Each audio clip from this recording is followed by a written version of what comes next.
Baik, Assalamualaikum warahmatullahi wabarakatuh. Di sebuah rumah sakit, seorang perawat bertanya kepada pimpinannya. Beliau bertanya, "Pak, mengapa kami harus menyapu? Mengapa kami harus mengepel? Bukankah tugas menyapu dan mengepel itu sudah ada cleaning service-nya? Mereka dibayar, mereka digaji. Nah, kenapa juga kami harus ikut menyapu dan mengepel?" Nah, jika itu yang menjadi sebuah pertanyaan, maka kita harus melihat kenapa kita harus menyapu di rumah. Ya, kenapa kita harus? Dan kenapa kita harus memungut sampah di jalan, misalnya ketika melihat sampah, kenapa harus kita kutip sampah di jalan? Padahal petugas kebersihan kan juga ada.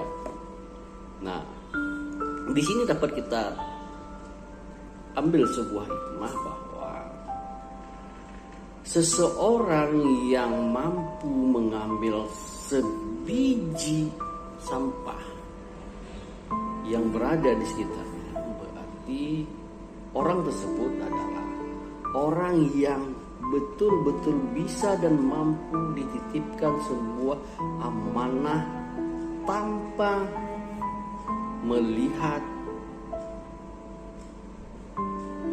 apa yang harus dia dapatkan di kemudian hari.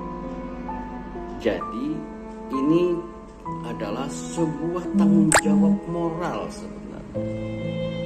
Siapa yang mau berbuat dan siapa yang tidak mau berbuat terhadap hal yang kecil. Nah, ketika hal kecil saja tidak mampu kita lakukan, jangan berharap hal besar akan diberikan kepada kita. Jika tanggung jawab kecil tidak bisa kita laksanakan, jangan harap tanggung jawab besar itu akan diberikan kepada kita. Jadi intinya adalah kembali kepada diri kita masing-masing.